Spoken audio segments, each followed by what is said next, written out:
Dakilang Diyos, mapagpalang Ama, muli kami nagpupuri, nagpapasalamat sa mga ito, sa buhay at kalakasan na patuloy niyo pong pinagkakaloob sa bawat isa. Marami pong salamat rin sa pag-iingat mo. Muli, narito kami, ligtas, na malaya na magpupuli at magpapasalamat sa kabutihan mo sa aming mga buhay o dami. Lord, hinihiling namin na ipatawad mo po lahat ng aming pong mga maling naisip, sinalita at ginawa. Huwag mo pong tignan ang aming mga karumihan, bagkos ang aming pangangailangan sa inyong presensya sa mga oras na ito, O God. Lord, hinihiling namin, O God, na ikaw ang siyang pumuno sa bawat sulok ng lugar na ito ng iyong banal na Espiritu. Hinihiling namin, Panginoon, na buksan mo ang aming mga isipan, aming mga puso, upang malinaw namin intindihan at maunawaan ang iyong mensahe sa amin, sa tao na magdadala nito sa amin sa umaga nito. At Lord, hinihiling rin po namin, Panginoon, na ingatan mo kami sa aming pong kakaharaping bagyo.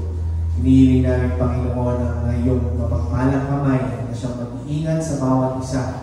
Sa po ng aming mga kamag-anak, ng aming mga kaibigan, Panginoon, aming mga kapatid, Panginoon, sa pananampalataya. Nawa po, Panginoon, hindi po maapektuhan kahit sino man sa aming mga mahal sa buhay o lahat. At Lord, hayaan mo na maging malaya kami na purihin ka sa umagang ito at pasalamatan ka at malaya rin kumilos sa iyong banal na Espiritu sa bawat isa sa amin. In the mighty name of Jesus Christ of Nazareth, we pray. Everybody say Amen.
miraculous.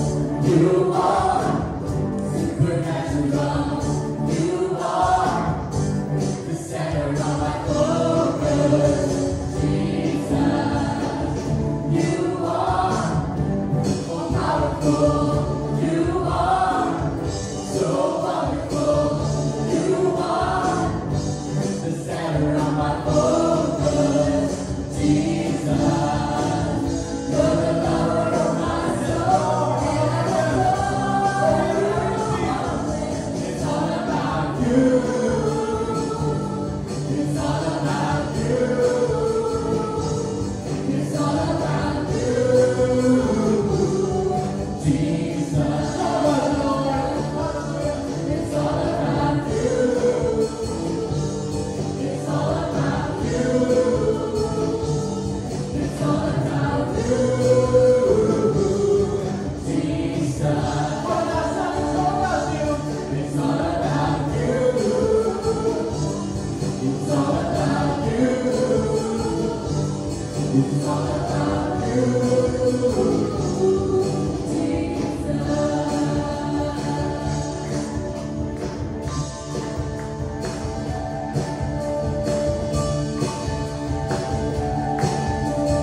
Every day, sa pag-iingat ng Panginoon sa atin, sa mga biyaya na namin dati natatanggap sa Panginoon.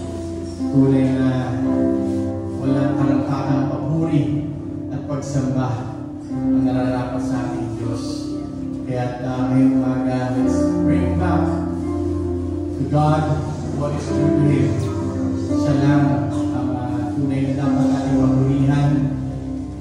Dapat natin sambahin. Hallelujah. Lord Jesus. He's our one true God. He deserves all the praises. Oh God.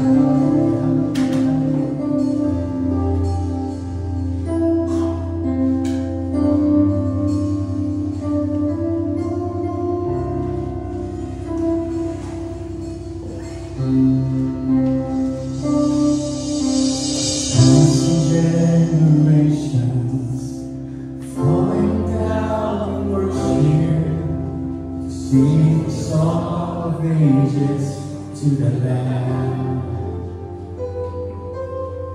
and all run before us, and all who will believe will sing songs of praise to the Lamb. Your name is the highest. Your name is the greatest.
Sing the song forever.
exhortation ko sa mga kamusta po ulit.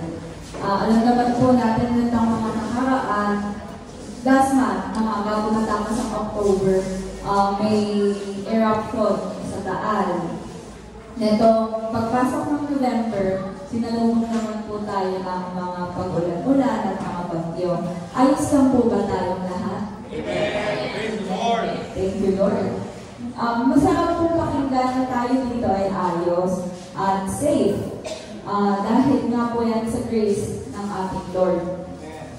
Ngayon po, naalala ko, kami po ni Ate Tela, ang kapatid ko po, earlier this year, panay po kami donate sa mga donation drive na mga damit, para sa mga nakamusalanta po. May mga donation po kami na nasunugan, na sa evacuation area dahil baha sa area nila.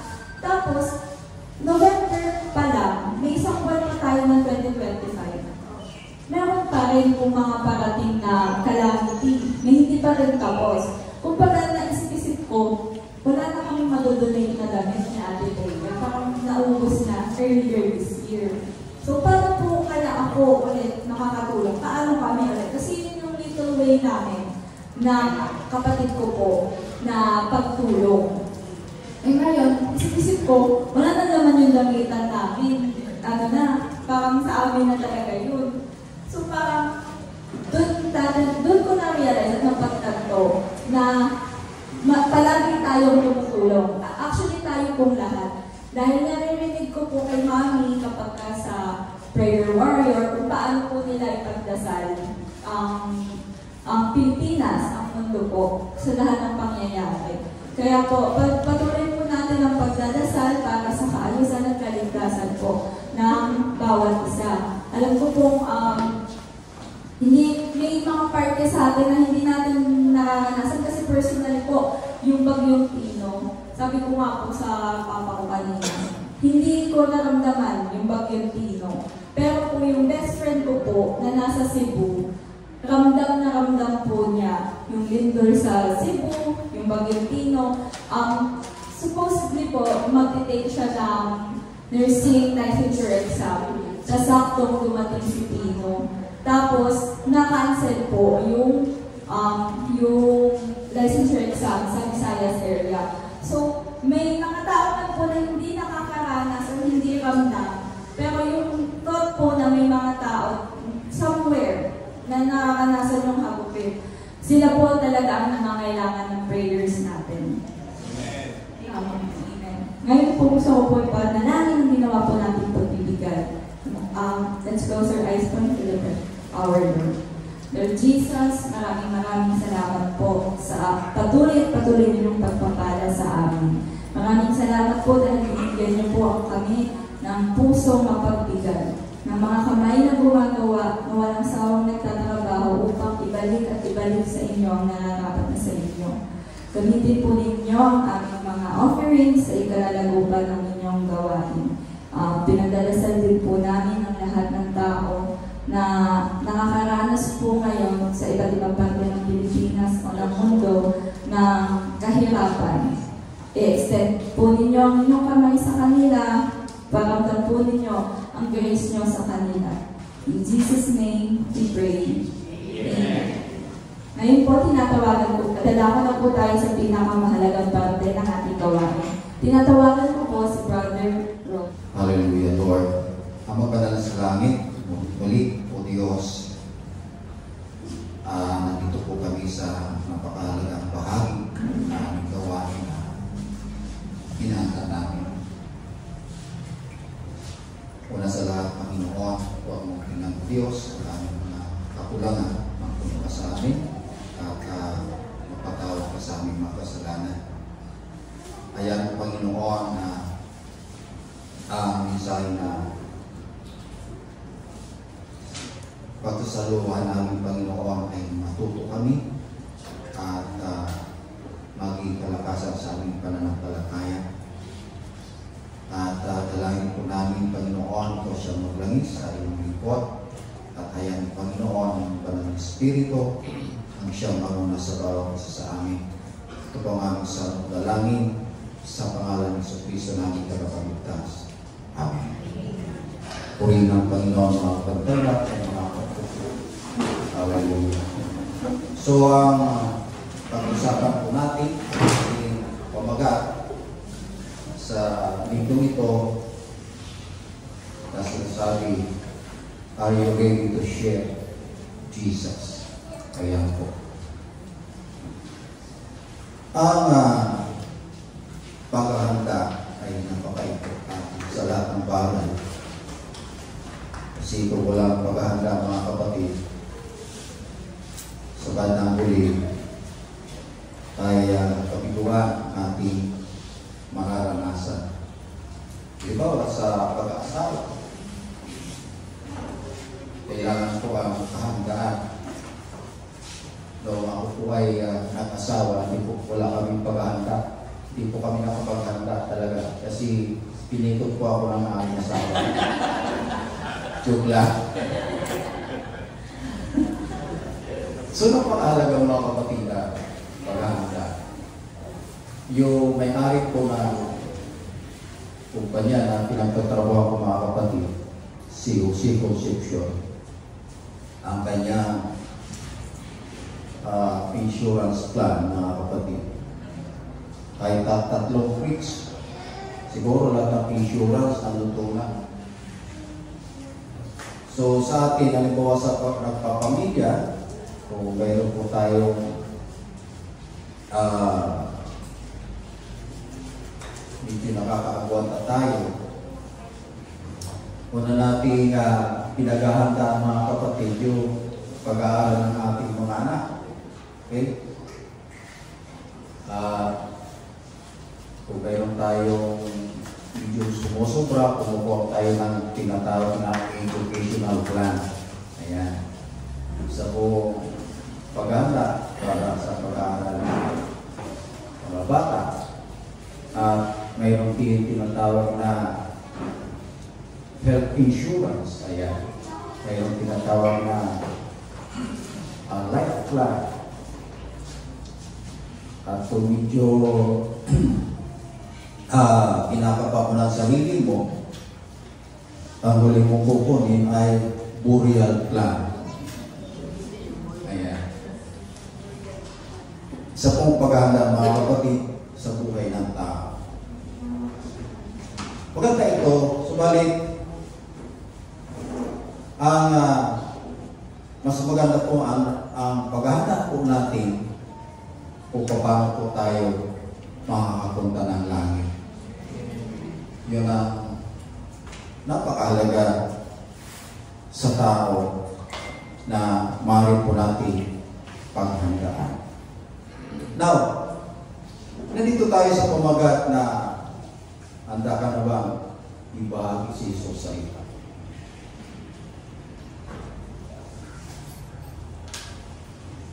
Kung inyo pong nababasa ang 4 na Ebanghelyo sa New Testament, makikita po natin na 3 taon po na tinuruan ng ating Panginoong Hesus at kanyang mga disipulo. Okay? Ito ay isang paghanda sapagkat ang plano ng ating Panginoon, ang kanyang mga disipulo ay siya unang itatalaga upang ibahagi ang Ebanghelyo sa lahat ng pinapara. Okay? Dito po sa Matthew chapter 28 verse 18 to 20, ganito po ang sinasabi.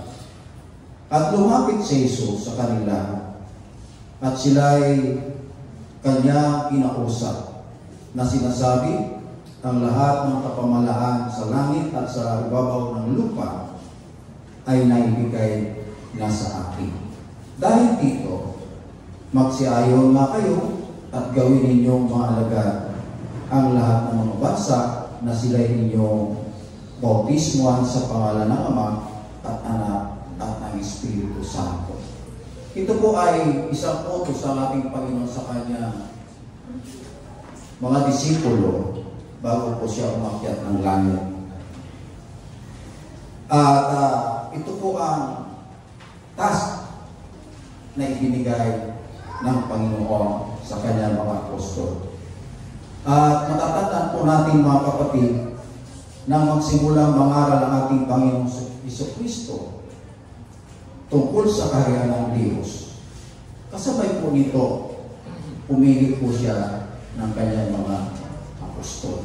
Okay, mabasa po natin sa Matthew chapter 4 verse 17. Yan po ang sinasabi, sabi niya, at lumapit si Jesus sa kanila at mula noon ay nagsimula mangaral si Jesus at nagsabi,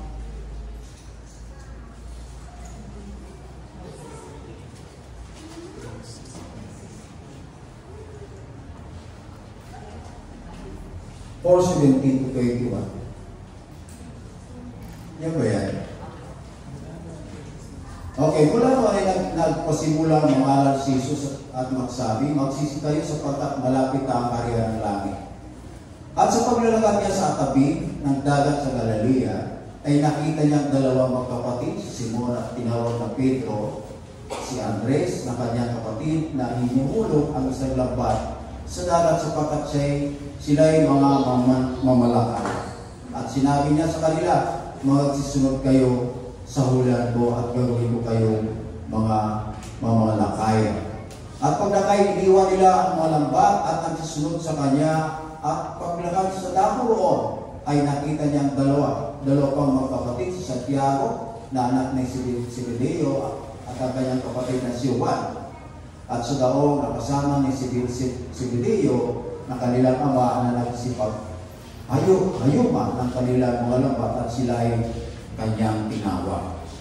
So diyan mga kapatid, ay kung paano nagsimula ang Panginoon sa pangangaral, doon rin niya sinimula ang pagtawag ng kanyang mga disipulo. So sa Matthew chapter 5 verse 1 to 13 mga kapatid, sinimulan niyang turuan ang kanyang mga disipulo upang ihanda sila sa tungkulin na ihinatan sa kanila. Okay mga kapatid, ang babasahin po natin, ito po yung mga katangian ng isang tao para po siya o makapagbahagi po siya ng Ebanghelyo sa tao. So ito po ang ating pag-uusapan ngayon mga kapatid.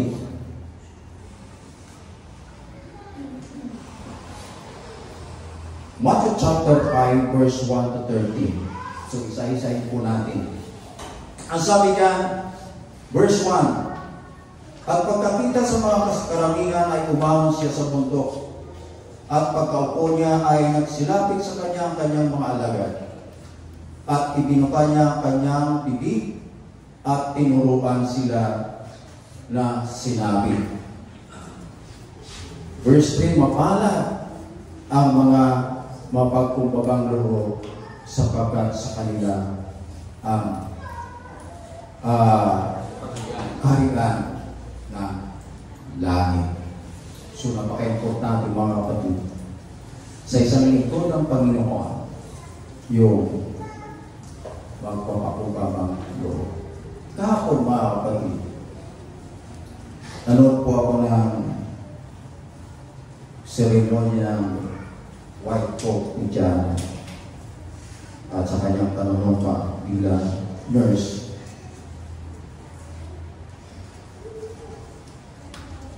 Doon sa sinabi ng case speaker mga kapatid, ang sabi niya na kailangan kayo bilang mga nurse ay mayroong tinatawag na humility. At sabi niya, dapat may marunong kayo mag time management at patience. Kasi sabi niya, hindi ang iyong hawakan ay hindi basta-basta mga tao, kundi kayo mga karamdaman na tao. Ganun din po ang mga lingkod ng Panginoon. Hindi karamdaman sa pisikal o karamdaman sa pisikal, kundi karamdaman sa spiritual. So napaka-importante mga kapatid na taglay natin ang humility. Tama pakumbabang loob mga kapatid ay isang salubin o isang attitude na hindi mapagmataas sa sarili, bakos ay panayat, mapagkumbaba, at bukas sa kalooban at patnubay ng Diyos. Ito ay pagsuko sa kapangyarihan at autoridad ng Diyos. Minsan, tinanong ko sa aking mga kasama sa aming pagtalakay, imposible ba? O posible ba na si Satanas ay magsisi? Alam mo kung bakit si Satanas ay imposible na magsisi? Una-una mga kapatid, wala po siyang kamatayan. At alam niya, taglay niya, ang pinakamataas na kapangyarihan ang ibinigay sa kanya ng Diyos. Kaya sa kanyang pag-isip, gusto niya pumantay sa Diyos. Kaya imposible talaga siya magsisi. Ang kalangingan ito mga kapatid, makikita po natin una sa ating Panginoon Jesus. Okay? Nung siya po ay hinuli, hanggang siya ay napayubay sa krus, makita po natin nandun ang kanyang pagpapakumbabang loob. Kailanman hindi niya sinubukan mga gustong pumatay sa kanya. Pagkos sinabi niya at siya po'y nanalangin sa Diyos, Ama,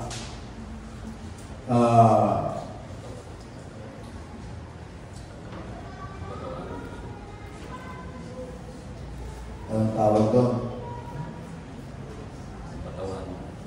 Ama, patawarin mo sila sapagkat hindi po nila alam ang kanilang mga ginagawa. Okay? Sa ating mga kapatid, yung ma-realize lang po natin na tayo po ay makasalanan at kailangan po natin ang tagapagligtas. Yun po ay isang uri ng pagpapakumbaba sa Diyos. Okay? Now, meron po, sabi niya mapalad na pagpapakumbaba. Para malaman po natin ito mga kapatid, tingnan po natin sa Proverbs chapter 22 verse 4 na ang sabi, ang kagantihan sa kapakumbabaan at ang pagkatakot sa Panginoon ay kayamanan at karangalan at buhay. So, ang mapagkumbabang loob mga kapatid ay manifestasyon ng pagkatakot sa Diyos kung saan ito'y itinuturing na kayamanan, karangalan at buhay. Okay? Bakit sinabing kayamanan ang mapagkumbaba? Sapagkat sabi rito, kanila ang kaharian ng Diyos o ng langit at siya ang pinakadakila sa kaharian ng langit. So tayong lahat mga kapatid, wala naman tayong iba tinutumbok kundi ang kaharian ng Diyos. Verse 4 mga kapatid, ang sabi rito mga palad ang nangangapis sapagkat sila'y aaliwin. Nangangapis, ito po ay ang nalulungkot ay ito po ay hangga sa pagsisisi. Para malaman po natin mga minamahal ang sinasabi rito, basahin po natin sa 2 Corinto chapter 7 verse 10. Ang sabi po doon, sapagkat ang kalumpayan mula sa Diyos ay gumagawa ng pagsisisi sa ikaliligtas na hindi ikalulungkot na takwat. Ang kalumpayan ayon sa sanglibutan ay kamatayan. Ibig sabihin mga kapatid, ang kalumpayan ay dalawa klase. May dalawang klaseng kalungkutan mga minamahal. Una, sabi doon ay makadiyos na kalungkutan. Nasabi, ito ay nagre-resulta mula sa tunay na pagsisisi sa kasalanan at humahantong patungo sa kaligtasan. So ang pangalawa, ang makamundong kalungkutan.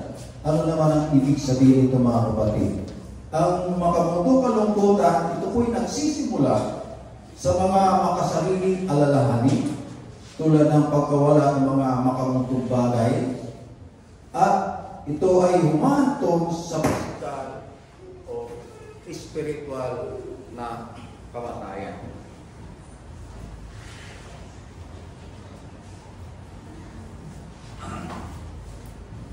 Thank you.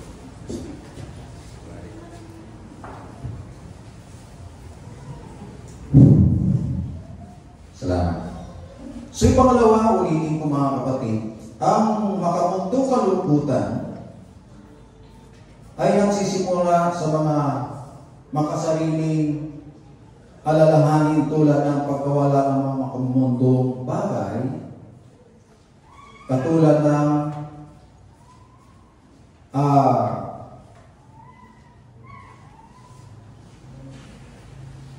tulad ng pagkawala ng mga makamundong bagay, ito ay humahantong sa physical at spiritual na kamatayan. Anong halimbawa nito mga kapatid? Si Pedro at si Judas, pareho po sila nagkasala sa ating Diyos, sa ating Panginoon. At si Pedro mga kapatid, pinagsisihan niya ang kanyang kasalanan at lumapit sa Panginoon. Subalit si Judas, siya po rin nagsisi, pero hindi po siya lumapit sa Panginoon. Okay? Lately lang, pero tayo nabasa na trending mga kapatid, isang anak na dalaga ng isang kilalang tao sa media na sa simula ang batang ito ay nakaranas na ng malungkutan kapag siya po ay lumaki. At sa kanyang mga katutuo, parang sinasabi niya na mas masarap mamatay kaysa mabuhay. Ayun nga, siya po ay nagpakamatay. Okay? So ito po ang napakalungkot na dapat po tayo ay pag tayo po'y nalulungkot, dahil sa kasalanan. Isa lang po ang ating pupuntahan. Okay?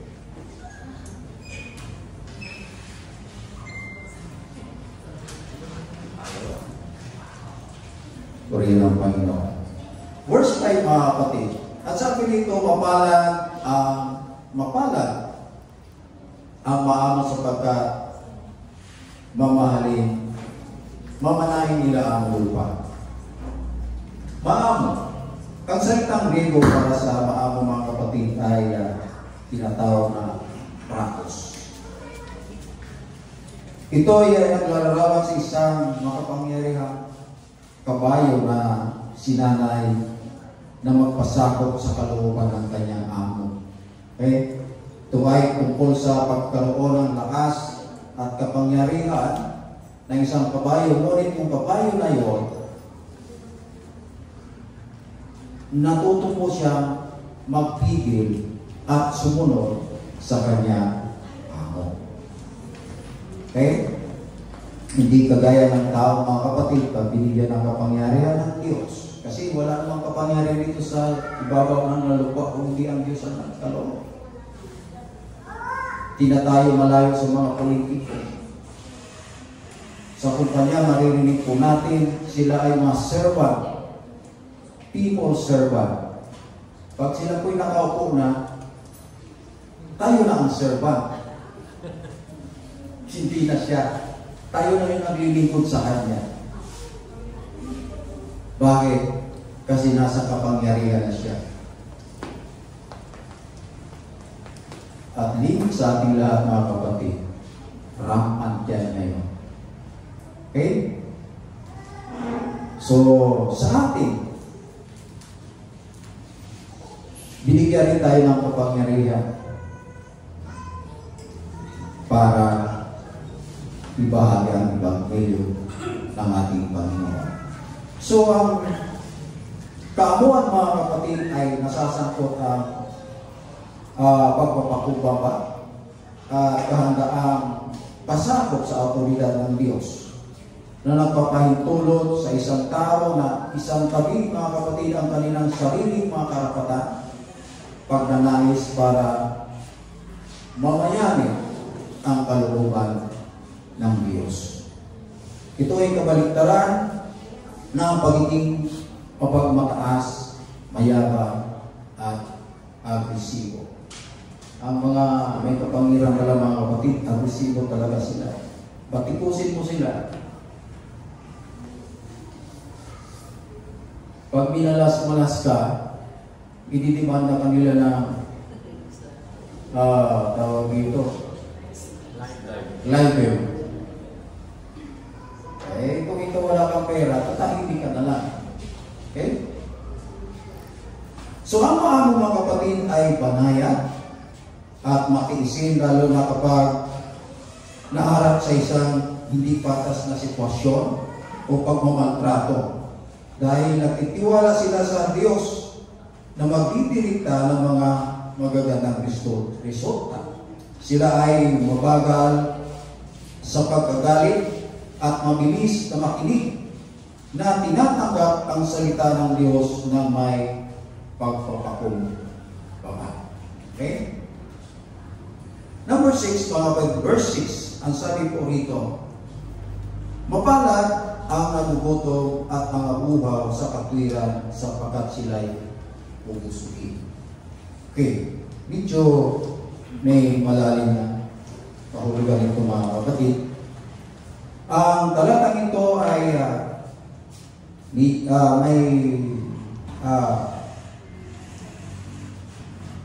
nangungusap po sa atin na ang pagkauhaw at pagkagutom ay hindi lang sa isang material na bagay.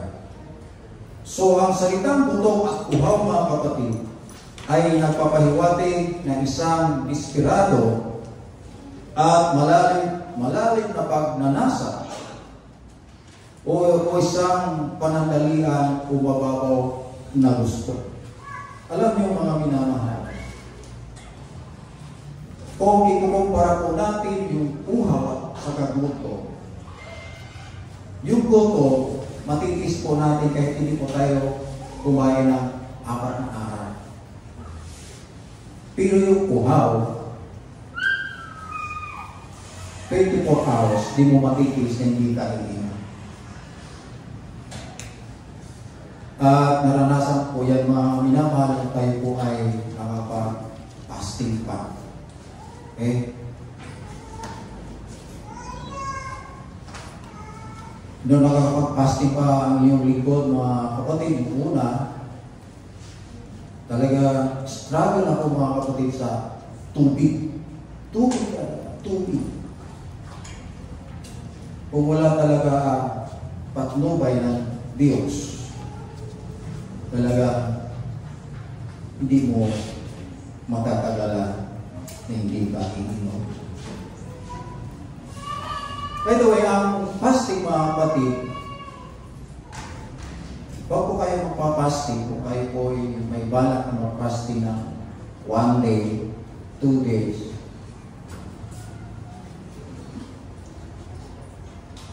Huwag po nyo gagawin kasi ang resulta niya, mainit ang ulo. Yes.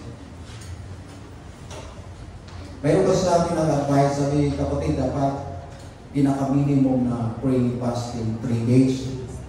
Alam mo, ginawa ko yun. After 3 days, di na ako nagputo, di na ako nakuhaw. Nakakaramdam na ako ng puhaw-puto noong panahon na itinakda ko na ako'y titigil sa pag-fasting. Doon po nararamdaman na yung puhaw sa magulo. So, ganun po. So, ang pagkauhaw mga kapatid ay salita. Ito po ay salitang maaring gamitin upang ilarawan mga kapatid ang isang matinding pananabik para sa isang bagay maliban sa isang inumin. Halimbawa mga kapatid, maaaring mayroon kang uhaw sa kaalaman o uhaw sa paglipat sa alaran. Okay? So, ang talata mga kapatid ay espiritual na pagkakutol at pagkauhaw. Ang pananabik na ito ay para sa katwiran na tumutukoy sa pamumuhay ayon sa kalooban ng Diyos at pagkakaroon ng tamang pag-uugali at motibo at pagnanais na manaig ang katarungan ng Diyos sa ibabaw ng mundo. Ito ay isang pagnanais para sa kung ano ang nais ng Diyos sa halip na para sa mga makamutong bagay tulad ng kapangyarihan, prestihiyo at katanyagan. Ang pagkakaroon ng ganitong katangian mga kapatid, sinasabi po sa Biblia, sa ating binasa, ay may pangako kasiyahan. Okay? Anong kasiyahan? Ito ay nagmumula sa Diyos. Ang kasiyahan ito, mga minamahal, may dalawang kasiyahan ang binabanggit sa Biblia. Una, personal na katuparan.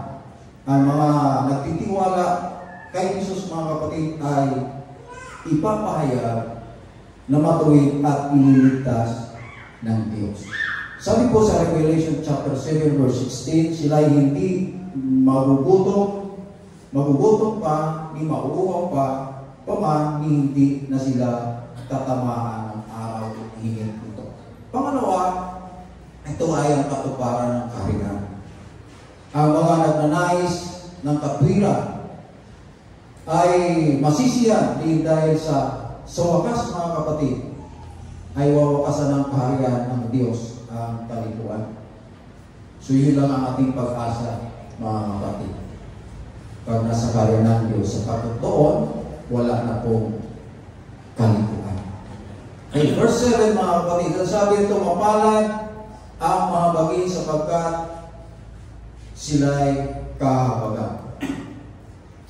Inilarawan ng talata mga kapatid ang katangian ng mga nasa kaharian ng Diyos na magiging mahabagin at mapagpatawad at nangangako ito na ang mga nagpapakita ng awa sa ibang mga kapatid ay tatanggap nito mula sa Diyos.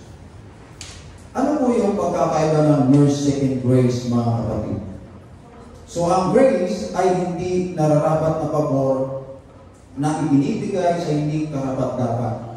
Samantalang ang awa o mercy ay pakikiramay na ipinapakita po natin sa mga miserableng tao. Ang taong mahapagin, mga kapatid, ay kumikilos ayon sa kanilang habag upang maibsan ang taong puro ng pagata. Kumbaga, yung empathy, mga kapatid, yung nilalagay mo ay yung sarili sa iba. Yun ang kahabagan. So dito sa verse 8, mga kapatid, mayroon po ito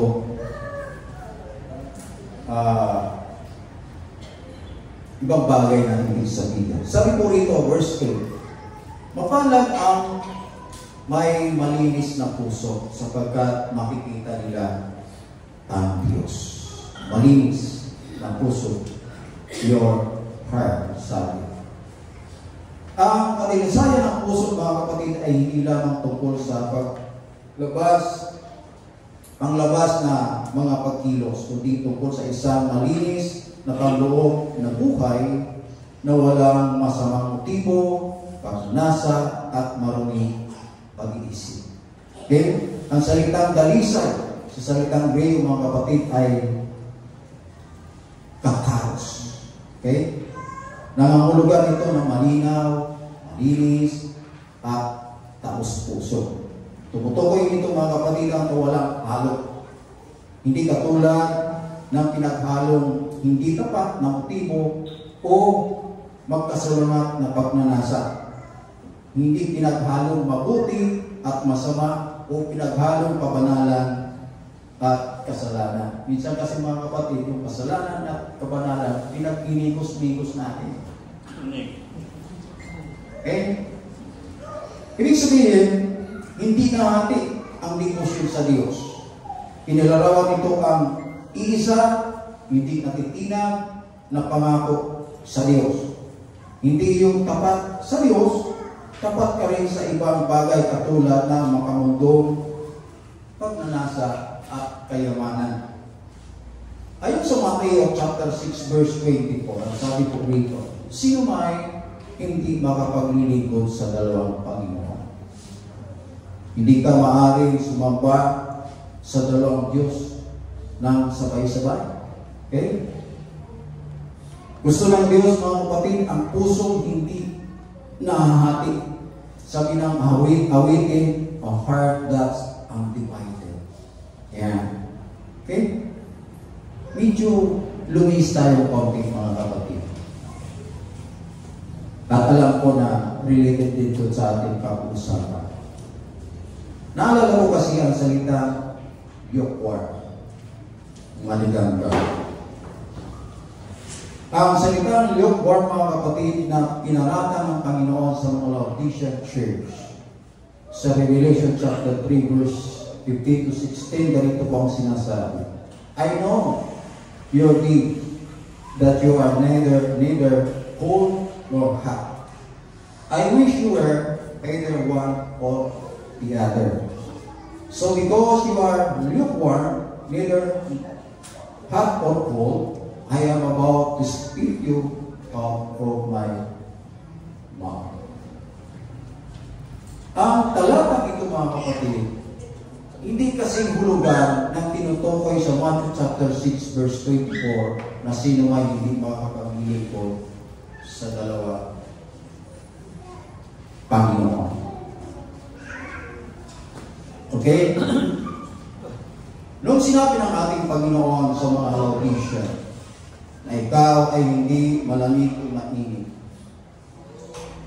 inahalin tulad ng Panginoon ang Laodicean Church sa isang uri ng tubig na dumadaloy sa lugar ng Laodicea.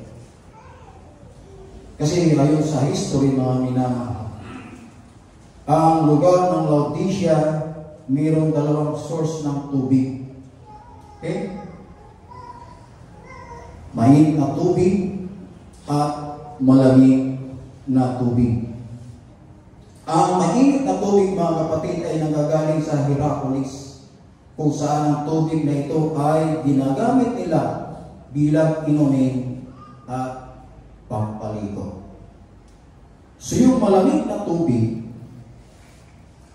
ay nanggagaling sa kabundukan.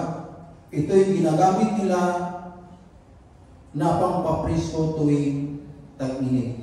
Kasi doon sa kanila, pag tag-init, alam sobrang init. Pag taglamig, sobrang lamig. Okay? Ngunit, mga kapatid, kadalasan ang dumarating na tubig sa Laodicea ay maligamba, kung saan hindi kaaya-aya para sa pagkonsumo nila. Kumbaga, ang tubig na yon ay walang pakinabang, walang silbi. Kaya sabi ng Panginoon, ibubuwa kita sa aking mga bibig. Okay? So ang kahulugan ng lupaw, mga kapatid, ay walang pakinabang at walang halaga. Kaya sinabi ng Panginoon, isusuka kita sa aking bibig dahil wala silang pakinabang. Bakit wala silang pakinabang, mga kapatid? Dahil naging kampante sila sa kanilang kalagayan kung ano meron sila. Okay? Kaya ang salitang lukewarm, mga kapatid, kung ilalagay natin sa spiritual at terminolohiya, ang pangunang issue, mga minamahalan, isang spiritual na pag walang bahala sa kanilang spiritual na buhay, at naging po sila komportable ng doon. Kung saan ang isang tao ay hindi masigasig na nakatuon o sinasadya sumasalungat sa pananampalataya sa Diyos. Kumbaga, nagkaroon po sila ng tinatawag na spiritual traffic. Okay? Ang kanilang ugnayan sa Diyos ay nahinto, natigil. Okay? Anong dahilan? Bakit nahinto yung pakikipag-ugnayan nila sa Diyos? Bakit nahinto? Magbasa po natin yan sa Revelation 6, chapter 17 to 15. At sabi diyan, sapagkat sinasabi mo ako'y mayaman at nagkamit ng kayamanan at hindi ako nangangailangan ng anuman. So sa ating Bible study kung bakit mas lalo nakasala yung mga Israelita sapagkat kung sila'y tahimik, sila'y nakaranas ng maginhawang buhay. Umunlad sila kasi walang giyera. Nung kanilang pag-unlad, umunlad din ang kanilang pagsamba sa mga Diyos-Diyusan. Malayo ba yun sa atin? Ganun din sa atin, mga kapatid. Kita ko sa dalawang mata ko, mga minamahal. Dati, tuwing may gawain, linggo, Bible study, kahit anong activities ng church, nandito sila. Bakit? Kasi mayroon po silang hinihiling sa Diyos na sila'y magpalain. Ngayon, nung pinagpala na, nawala. Dumating man parang kabuti. Alam mo yung kabuti? Bigla na rin itong lumilita. At bigla rin nawawala. Minsan wala nang litawan, wala na talaga. Bakit? Kasi nakuha na nila yung gusto nila. Pinagpala sila ng Panginoon. Hawak nila yung pagpapala. Kinalimutan nila. Pinagpala. Okay? Kaya sinabi ng Panginoon, sabi niya, hindi mo ba nalalaman na ikaw ay Ama? At maralita at dukha at bulag at ubah. Sabi ng Panginoon sa mga Laodicea. Anong payo ng Diyos sa kanila? Verse 8, ang sabi niya, ipinapayo ko sa iyo na ikaw ay bumili sa akin ng gintong dinalisay na apoy upang ikaw ay yumaman at ng mapuputing damit upang iyong isuot at upang mahayag ang iyong kahiyang hubaran at ng pangpahid sa mata na ipahid sa inyong mga mata upang ikaw ay makakita. Pag sinabing bumili, business transaction yan. Continuous yan, mga kapatid. Okay? Alam niyo yung bansang China, kung pag-aaralan ninyo, dati wala sila mga mall, okay? Wala sila mga kagaya sa Philippines, maraming activities, mga holidays, kaya ng Christmas, puro yan, commercial yan. Sa bawat holiday ng Pilipinas, puro commercialize yan, mga kapatid. Kaya mayroon tinatawag na araw ng mga magulang, araw ng mga anak, puro commercial yan. Ibig sabihin yun, gagastos ka. Kaya ngayon ang bansang China, marami na po sila mall. Kasi yung pira ng mamayang China naipok sa sarili. Kasi yung pira natin, mga kapatid, kung hindi po natin ibibili yan, ang ekonomiya po ng bansa ay babagsak. Okay? Kaya dapat yung pira na ginagastos. Kaya ngayon, mga kapatid, sa China, mayroon na ng Christmas. Marami na rin moon. Marami na rin tawag ito mga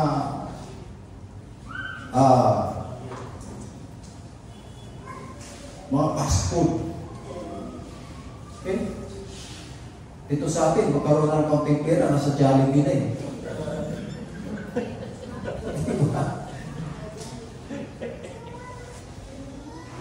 Di ba kayo nagsasawa sa fried chicken ng Jollibee? Sabi ko nga mga kasama ko sa bahay, masarap naman luto ko manok dyan. Bakit? Di nyo kinakain, gusto nyo, Jollibee. Diba? So, ginamit rin ito, mga kapatid, yung bilig. Ibig sabihin, continuous pakipagtransaksyon, mga minamahal. Dito ang Laodicea ay nahinto sila sa pakipagtransaksyon sa ating Panginoon. So, anong konteksto dito, mga kapatid? Sinabi ng Panginoon sa mga Laodicea, oo nga, may reputasyon kayo sa kayamanan. Ngunit, sabi niya, sa spiritual ay bangkarote kayo, bulag at hubad. Okay? Kaya inutusan sila ng Panginoon na bumili sa Kanya. Ang sabi, bumili kayo sa akin. Sabi, bumili kayo sa akin. Malinaw, mga kapatid, na nahinto ang pagkipagkalakala ng Laodicea Church sa Panginoon. Kaya sinabi ng Panginoon, bumili kayo sa akin ng ginto, dinalisay ng apoy. Ito ay isang spiritual na transaksyon na hindi pira. Nangangahulugan ito ng pagsuko sa sarili at pagtitiwala kay Kristo lamang. Anong bibilhin? Gold refined by fire. Dinalisay ng apoy. Ano ibig sabihin, mga ito po ay sumasagisag sa tunay na spiritual na kayamanan at dalisaya sa pamamagitan ng mga pagsubok na kaibahan sa may bakit na material na yaman. Bakit sila pinabibili ng gold? Sabi niya, upang ikaw ay yumaman. Okay? Ang layunin, mga kapatid, ay maging tunay na kayamanan sa espiritual na mga pagpapala. Sa halip na sa pansamantalang material na paghahari. Kaya kung tayo po'y pinampala ng Panginoon, gamitin po natin yung pagpapala na yung kung paano papurihan ng Diyos. Kung paano siya paglingkuran ng Diyos. Ibinigay sa iyo yun. May motibo, may plano ang Diyos. Okay? So ang kalagayan ng Laodicean Church, mga kapatid, ay katulad ng 5 mangmang na dalaga na tinutukoy sa Matthew chapter 25 verse 18 ay verse 8 to 12. Hindi ko naman linagay dyan. Okay? Kaya kayo mga kapatid, habang tayo mga mananampalataya, huwag tayong titigil sa pagkipagkalakalan sa Diyos. Huwag tayo maging kampante kung ano meron tayo. Okay, sabi sa Proverbs chapter 23 verse 23. Ang sabi rito, buy the truth. Okay? Bili na naman, di ba? Buy the truth. And sell it not. Also wisdom and instruction and understanding. Okay? Ginagamit ang salukay ng metapora sa pamilihan bumili. Nangangulugan mga kapatid na pagsisikap na makuha ang mahalagang kalakal na ito sa pamamagitan ng pag-aaral, paglalaan ng oras, sakripisyo, upang isulong ang kaharian ng Diyos. Okay? Samantalang, sabi rin, huwag iginta. Sabi, sell na. Nangangulugan nito mga kapatid ng paghawak sa mga ito ng may matatag na pananampalataya. Verse 15 to ng 1 Corinthians, basahin po natin. Ayan mga kapatid. Sa pamamagitan naman ito'y ligtas kayo kung matyagaan yung ingatan ng salita ng pinangaral sa inyo, maliban na kung kayo'y magsampalataya na walang kapuluhan. So, dalawang bagay yan mga kapatid. Kung panghahawakan natin, o hindi natin panghahawakan. So, isang payo hanapin po natin na ang katotohanan, okay? At katarungan na walang humpay at protektahan ito mula sa pagpapawalang halaga o pagkasira. Mahalaga ito mga kapatid. Okay? So, ang ating paksa mga kapatid, ang tanong, handa ka ba ibahagi si Jesus sa iba? Gaano ka kahanda? Okay? Gaano ka kahanda na ibahagi si Jesus? Komportable ka na ba kung ano ang nalalaman mo sa Biblia?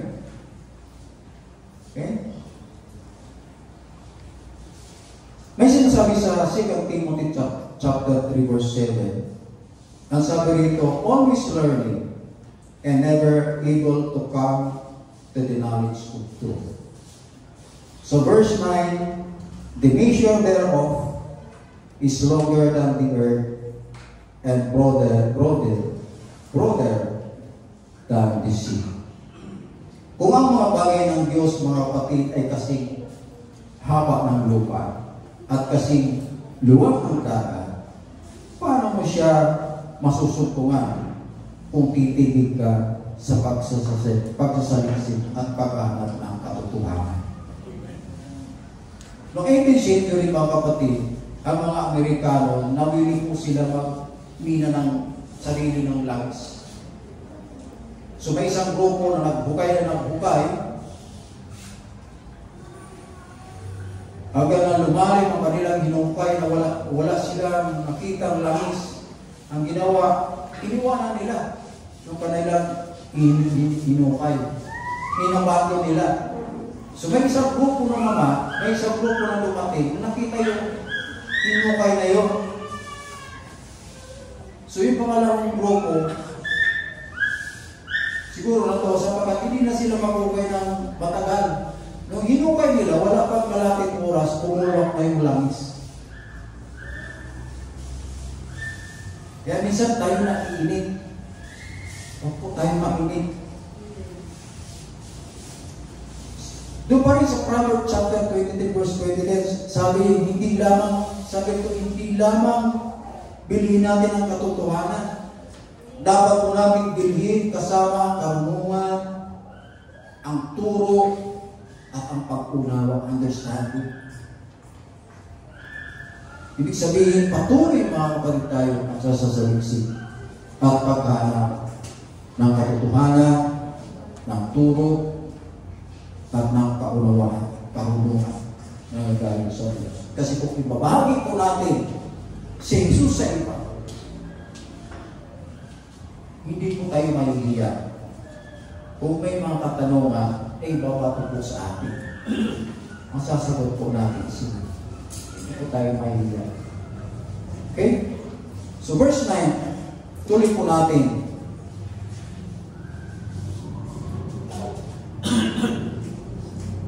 At sabi nito, makalat ang mga mapagpayapak sapagkat sila'y katawaging anak ng Diyos.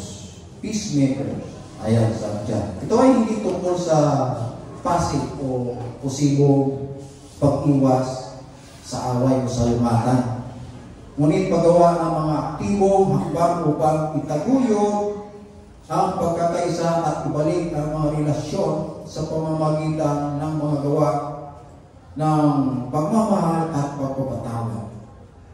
Kaya ang paggawa ng kapayapaan, mga kapatid, sa konteksto ito ay pinabibilangan ng pagpapalaganap ng Ebanghelyo at paglalagay ng katangian ng Diyos sa pagkakasundo.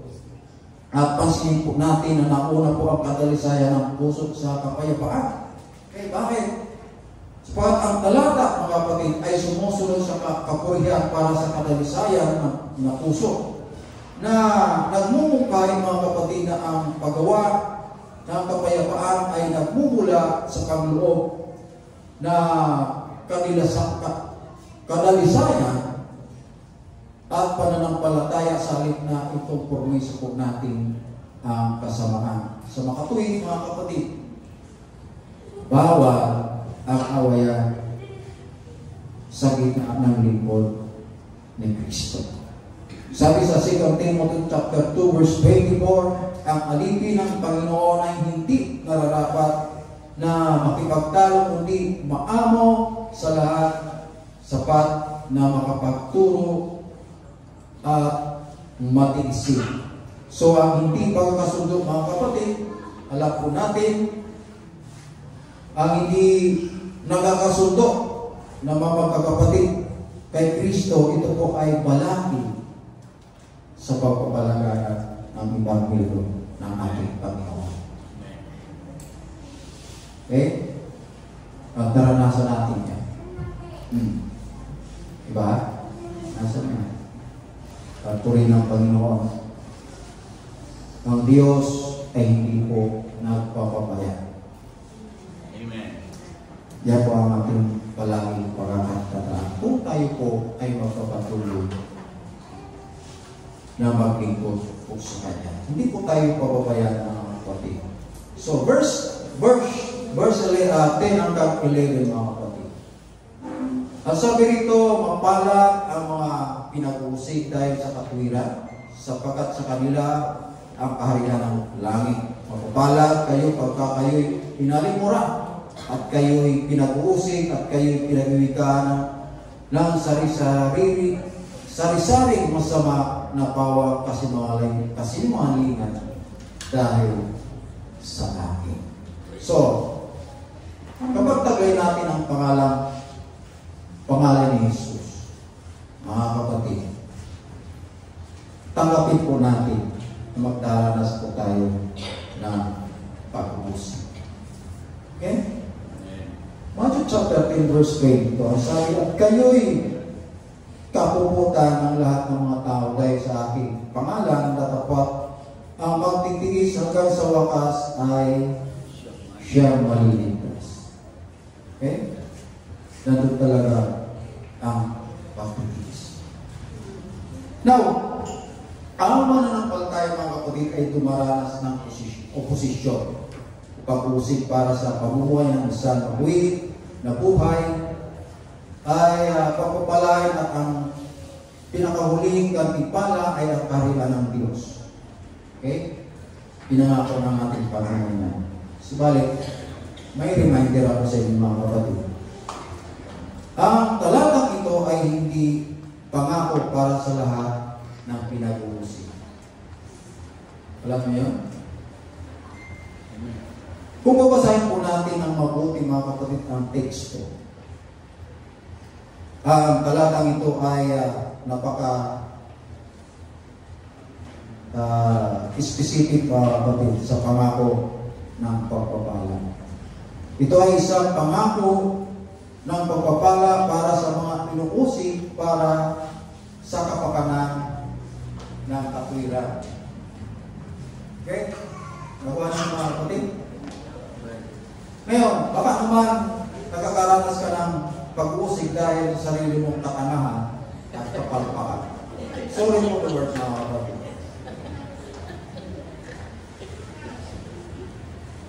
Hindi yan kasama sa pangako ng Diyos na pagpapalain ka.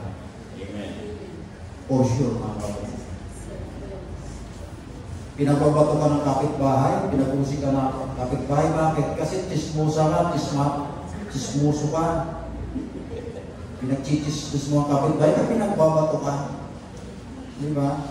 Mayroon siyang binata na siya lang Kristiyano sa tahanan. Habang siya nagbabasa ng Biblia, pinapatuto na pinipersikit ako na aking mga magulang kasi habang ika nagbabasa ako ng Biblia, pinagbabato ako ng mga kutsara at saka plato. Ayun pala, hindi siya mautusan na magbugas ng plato at kutsara. Diba? Hindi yung pag-uusig dahil sa katanungan, kapalpakan, pag-uusig ka dahil sa kapalpakan. Meron pa. Para yung motibo niya ay para iparinig sa kanyang mga bahat, mga kasampahay, na siya ay Kristiyano. Kaya ginagawa niya, umaga ng baga, nagpapatutok siya ng gospel, so nakakalakas. Gusto niya marinig. Anong ginawa ng ama? Pinagpapatuloy siya kasi ang lakas-lakas ng ano ba? Hindi yung pag-uusig dahil sa katwiran, kundi pinag-uusig ka dahil sa iyong katangahan at kapalpakan. Sabi sa 1 Peter chapter 4 verse 15 to 16, ngunit huwag magbata ang sinuman sa inyo na gaya ng mamamatay tao, magnanakaw, gumagawa ng masama, o gaya ng pakikialam sa mga bagay ng iba. Huwag yung pakikialam yung bagay ng iba. Okay? Kung may tutulong ka na, huwag kayong makialam. Sabi ito, ngunit kung ang isang tao ay magbata na gaya ng Kristiyano, ay huwag mahamaya, kundi iwalatiin ang Diyos sa pangalan ito. So, dinigin ni Pedro ang parehong bagay mga kapatid. Hindi na nangako ang Diyos na pagpapalay ka sa mga paghihirap na dinala ko na inyong sarili kamalingan. Kundi ito ay pag-uusig para sa katwiran at pagpapala ng Diyos. Now, kung nadibilog po sa atin ang mga katangian nito sa ating buhay, katulad na mapagkumbabang loob, makadiyos, makalungkutan, maamo, uhaw o gutom sa katwiran ng Diyos, mahabagin, may malinis na puso, peacemaker, marunong magtiis sa pag-uusig, malamang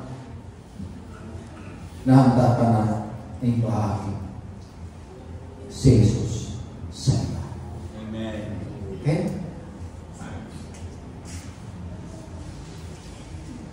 At kung mahayag na ito sa iyo mga kapatid, sinasabi po ng verse 13, ikaw ay magiging asin na sabi ko tayo. Verse 13 ang sabi, you are the salt of the earth. Okay? Ang asin mga kapatid ay ginagamit upang mapanatili na sariwa ang karne o isda. Uni kaya kalimitan po ay pagpalasa ng pagkain. So ang konteksto mga kapatid, ito ang mga Kristiyano na nakikita bilang isang puwersa na tumutulong na mapanatili ang sangkatawan mula sa spiritual na pagkabulok. Okay? Ang asin ay nagdaragdag ng lasa sa pagkain. Sa katulad nito, sa katulad ng paraan, dapat dalhin ng mga mananampalataya ang lasa ni Kristo sa mundo sa pamamagitan ng pamumuhay na para nakaka-influensya sa mga tao para sa ikabubuti ng lahat. So makatuwid mga kapatid, para ibahagi si Jesus sa iba. Hindi lang sa pamamagitan ng salita, kundi sa pamamagitan ng ating matuwid na pamumuhay na maaaring maka-influensya sa mga tao sa ikabubuti. Okay? Samantalang ang talata ay nagbabala na kung ang isang tao ay mawawalan ng kanilang spiritual na alat, ang kanilang kakayahang influensyahan ang iba, sila ay magiging walang silbi. At katulad ng asin, hindi na sila mapapakinabang. Dito matutupad na naman ay sinabi ng Panginoon na ikaw ay huwag maging maligaya. Okay? Ito ay isang utos para sa lahat ng mananampalataya na ibahagi si Jesus sa iba na bagay sa salita o sa gawa. Sila ay tinawag upang isabuhay mga kapatid ang kanilang pananampalataya sa kanilang sa mga komunidad, sa mga lugar sa trabaho mga kapatid, at sa kanilang tahanan upang gumawa ng isang positibong pagkakaiba at itaguyo ang pananampalataya ko sa Biblia. Okay? So ang mga katayin nito mga kapatid ang siyang hinahanap upang tayo po'y matagumpay na ibahagi si Jesus sa iba. Okay? Maraming salamat at tayo lahat ay tumayo. Kalalawan isa papuri, luwalhati at pasamba. Jesus, ika'y nabilain, magpakailanman. Kalalawan isa papuri, luwalhati at pasamba. Itataas ang ngalan mo, Ama.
salamat po, Panginoon.